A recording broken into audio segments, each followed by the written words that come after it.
Good evening and welcome to the Week in Review. I'm Paris Schutz. We'll be joined by our Week in Review guests in just a moment, but first, some of today's top stories. But first, Chicago Mayor Lori Lightfoot and Cook County State's Attorney Kim Foxx acknowledged today that they met together with Police Superintendent David Brown. The meeting comes amid a tense public back and forth between the two leaders, Lightfoot slamming Foxx for not prosecuting alleged offenders involved in a West Side shootout, and then Foxx saying the Chicago Police Department's own top detective says there isn't enough evidence for any charges. A statement from Foxx's office reads, in part, quote, "As from the very beginning, CPD continued to agree that there is insufficient evidence for charges at this time and informed the mayor as such. However, the Cook County State's Attorney's Office remains committed to working with CPD as they continue their investigation." City workers, including police officers, have 1 week to get vaccinated or face possible consequences. This according to the city's vaccination policy released today.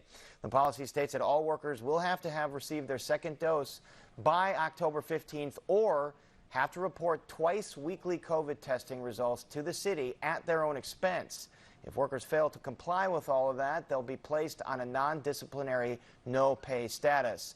Mayor Lightfoot has vowed to institute vaccine mandates, but public employee unions, most notably the FOP, have pushed back. The Chicago Police Department is making progress in complying with the requirements of the federal consent decree, but there is a long way to go. That's according to a report from the team monitoring the consent decree process. Specifically, the report states CPD must significantly improve its data collection regarding foot pursuits. Police Superintendent David Brown says the department has achieved its highest compliance with the consent decree requirements compared with previous deadlines. Our shared efforts to achieve compliance with the consent decree is not just about checking off boxes and fulfilling the minimum requirements. It's about creating a better police department, one that the people of Chicago can be proud of. And I'm sorry, Sox fans, the team is on the brink of playoff elimination after another poor outing in Houston today. Astros slugger Kyle Tucker busted the game wide open in the bottom of the seventh with this two-run shot off of Craig Kimbrell en route to a 9-4 Houston victory over the Sox. The team is now down 2-0 in the best-of-5 series and must win Game 3 at home on Sunday evening to keep its playoff hopes alive. Sox starting pitcher Lucas Giolito got rocked for 4 earned runs in just over 4 innings in the loss.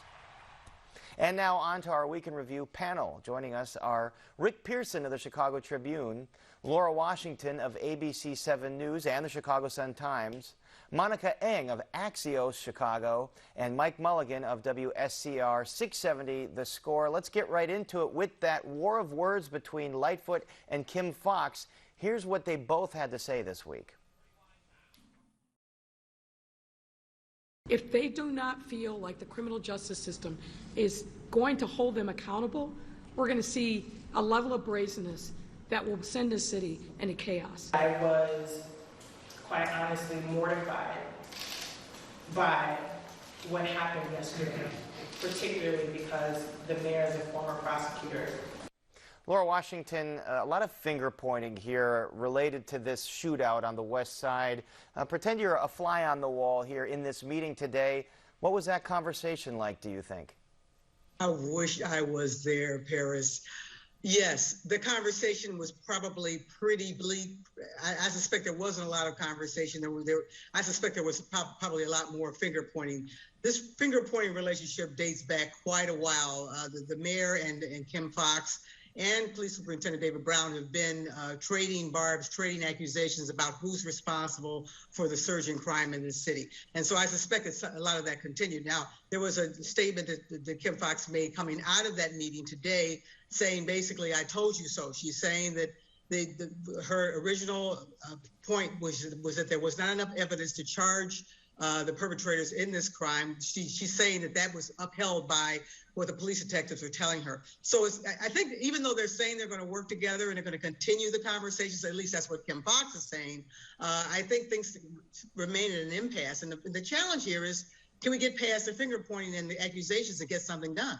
Right, and again, this stems from a gunfight that happened in Austin.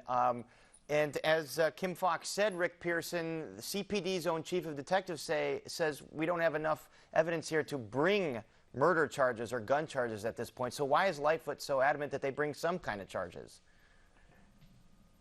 And I think you're on mute. One, I think you had the example of the video where it just looked like a Wild West shootout that was going on, and that, why couldn't those people, perpetrators, be identified?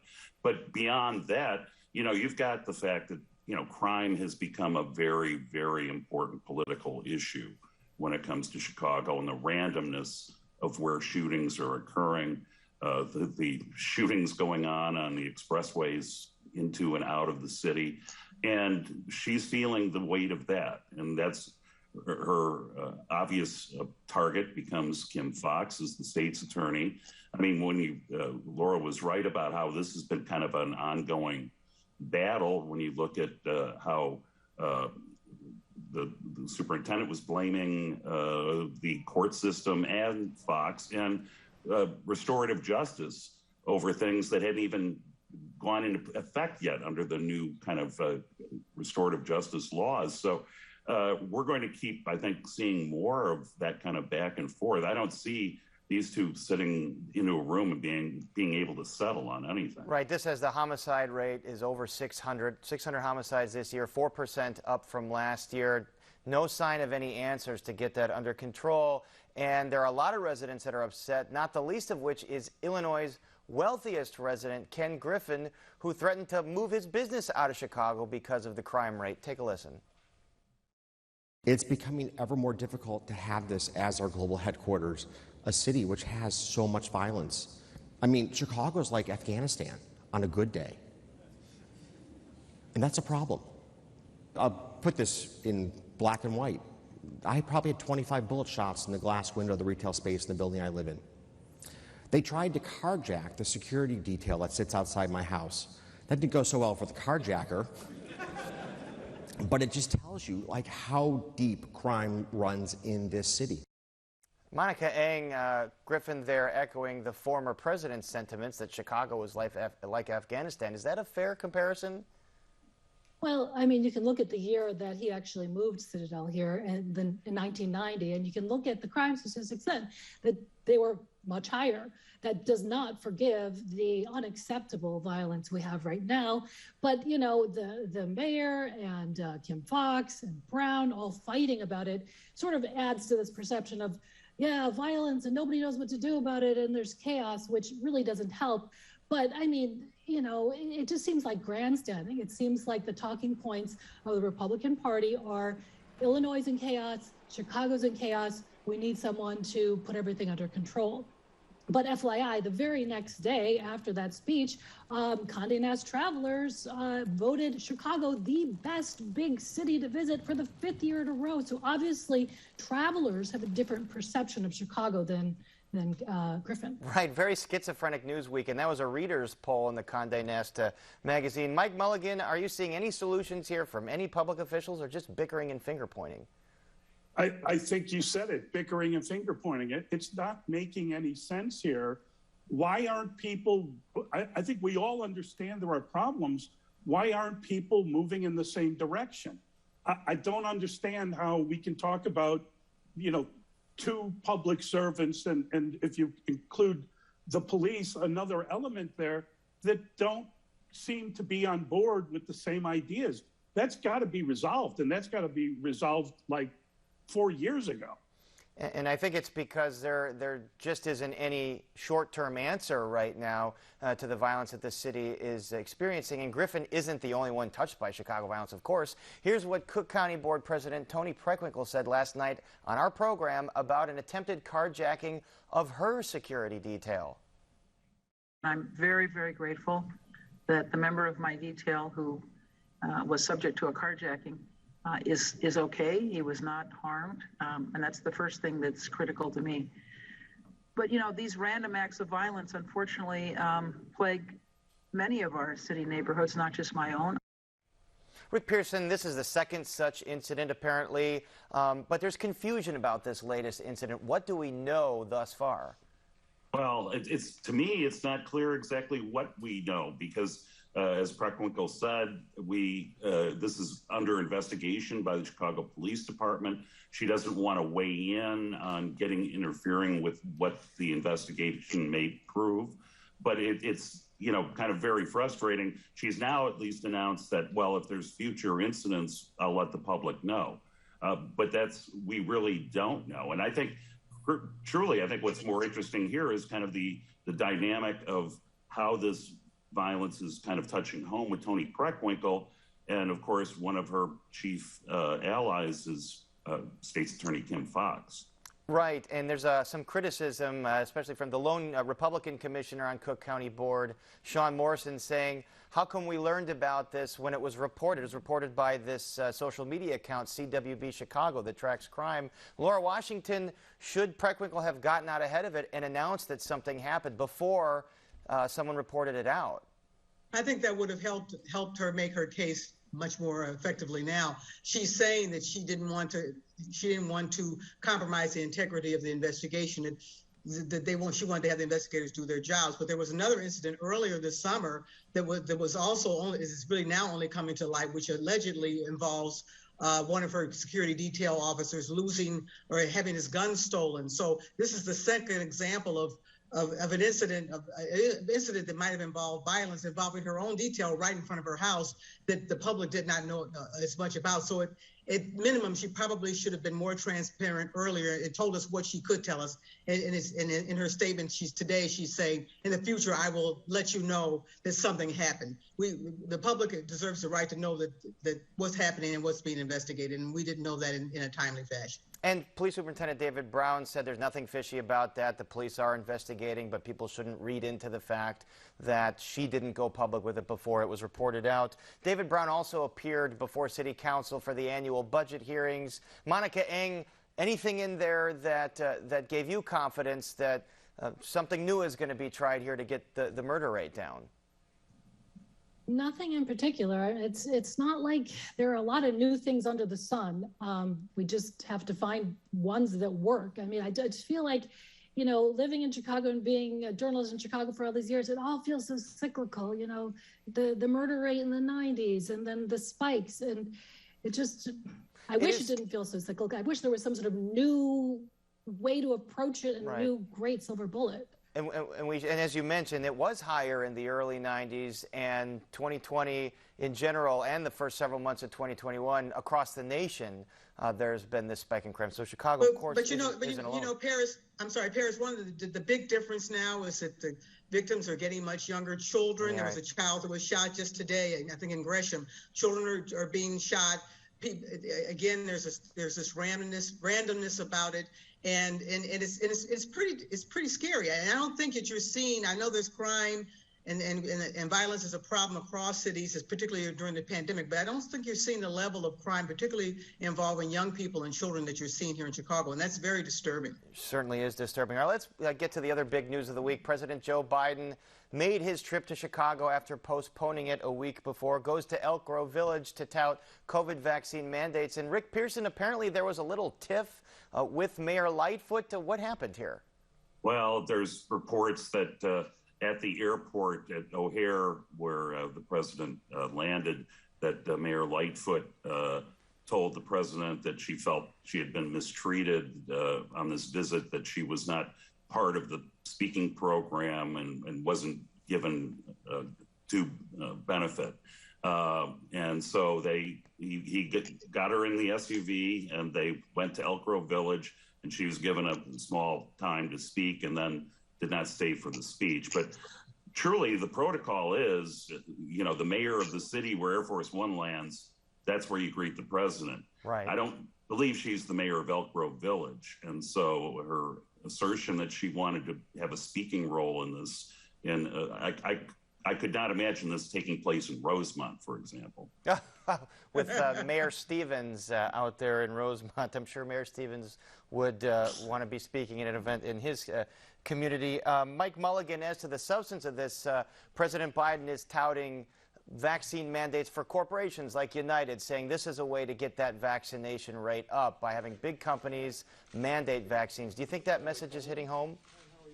Yeah, I think it's helping. I think it's helping a lot of people, a lot of companies making these mandates. I don't know if you're following the story in the NBA. Yeah. I'm obviously got my face stuck in the sports pages, but Kyrie Irving is a guy playing for the Brooklyn Nets, and you're not allowed to play indoors in New York unless you're vaccinated, and he doesn't want to be vaccinated, and this has created a huge issue throughout the NBA, and they're going to cut his pay and not let him play in half the games. Actually, it would be 42 of the 82 games because he's not allowed to play in San Francisco either. They have the same rule in place. So it's become, more players are trying to get vaccinated and trying to follow along and go along with this, and they're hoping that that will then help an outreach to communities. How do you think that's going to play out? Do you think Irving is going to eventually cave and get the vaccine, or just sit out and lose his pay? I mean, maybe he gets traded to Philadelphia. And isn't this a guy that also said the Earth was flat? Yeah, he's out there. He's a different type of thinker. I mean, what do you want me to say? He's made some comments. All right. Well, typically the president comes to town when there's a congressperson that needs a bit of a boost. Laura Washington, why Elk Grove Village?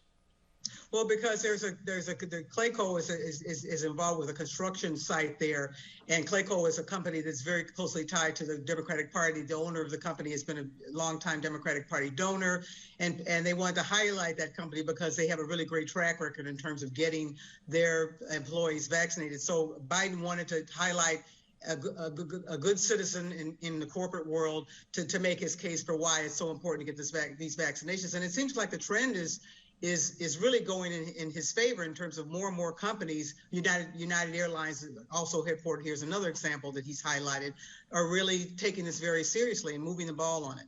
And he also highlighted another example when he whispered and said Fox News is another company that has required mandates for its employees, that despite some of the content that gets aired on there. All right, Paris, real quick, that point you made about trying to help a congressman, you're going to see that next week on Tuesday afternoon and Wednesday morning when the First Lady, Jill Biden, comes to Chicago, and she's going to be going to a couple of events with Congressman Garcia. And of course, you've got Biden trying to take care of the progressives as the battle over his social economic program is still in stalemate in D.C. Do you think that's what that's about? And Rick, how do you think that's going to be resolved? I mean, it seems to come down to the Bernie Sanders wing versus the Joe Manchin wing, and they seem miles apart. They do seem miles apart, and the fact of the matter is it really is the progressive wing of the party that is the controlling element of the party. And here you've got Biden is going to be doing this dance from, is it a $3.5 trillion package? Is it a $2 billion package?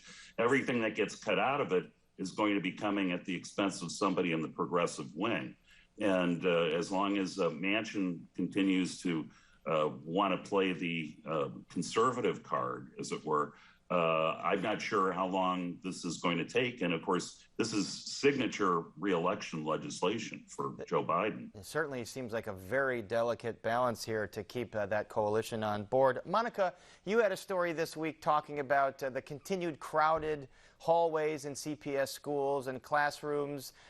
It's about 1 week into the job for the new CEO, Pedro Martinez. Any evidence that he's gotten a handle on the COVID mitigation and testing system throughout CPS?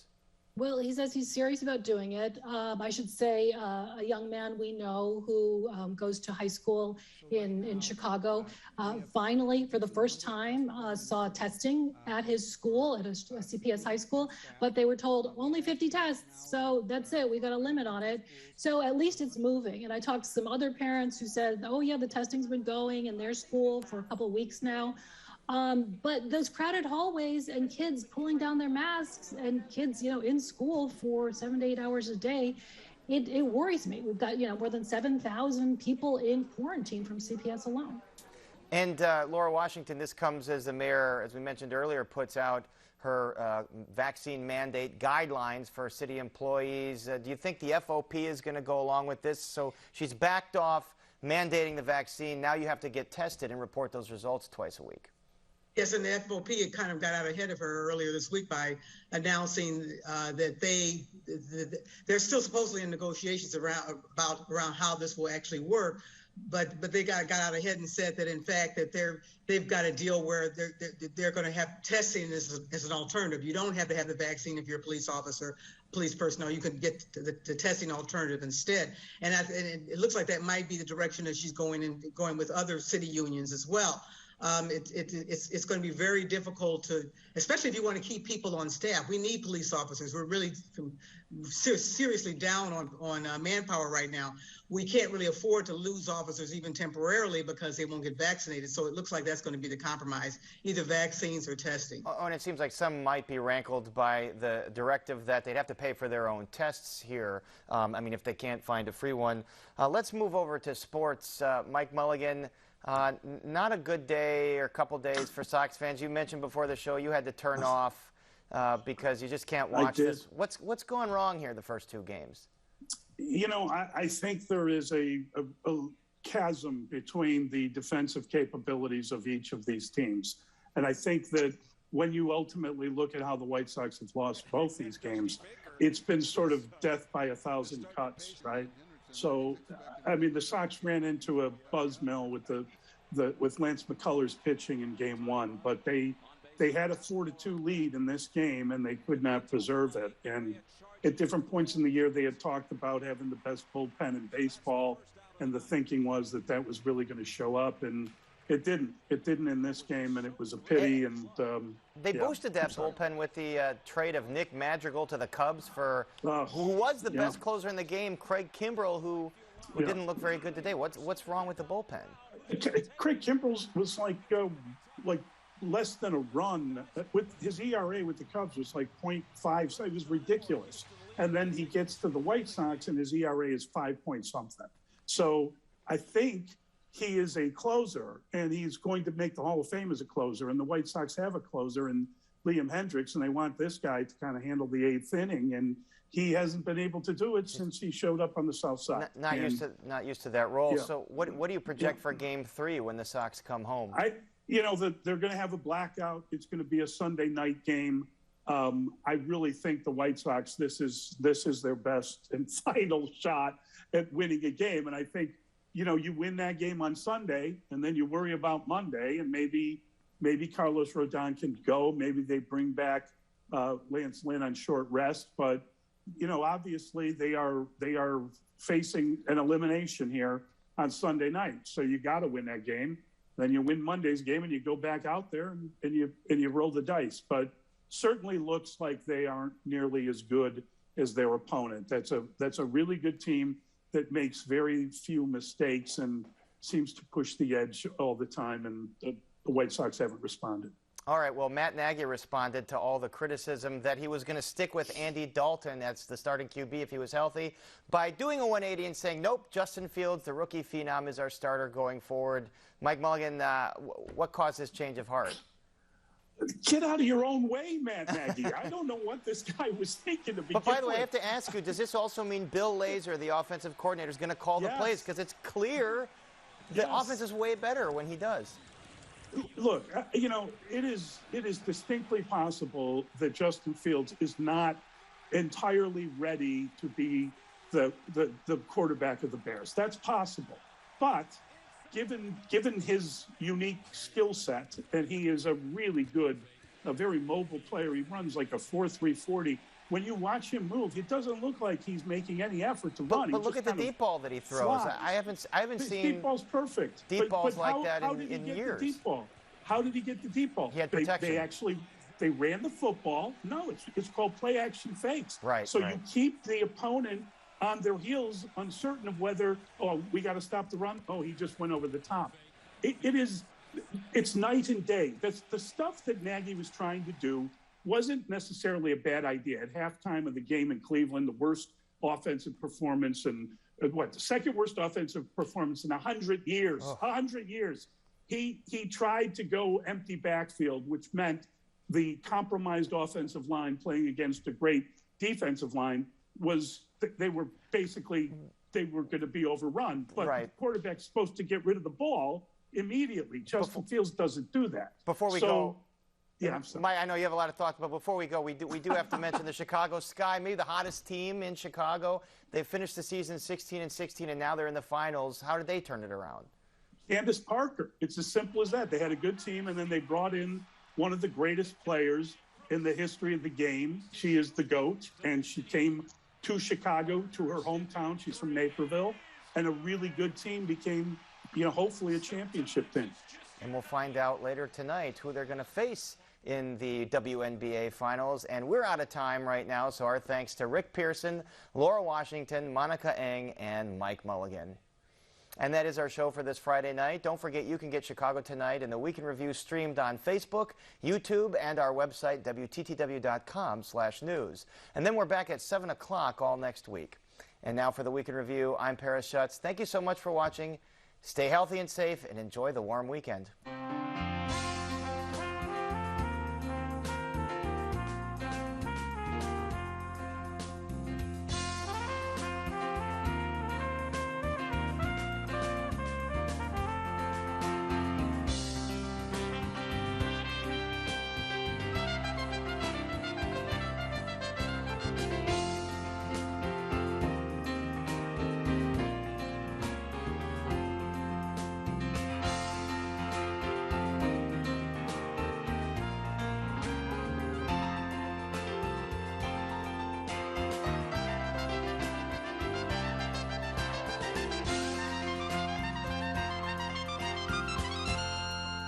Closed captioning is made possible by Robert A. Clifford and Clifford Law Offices, a Chicago personal injury and wrongful death firm that's proud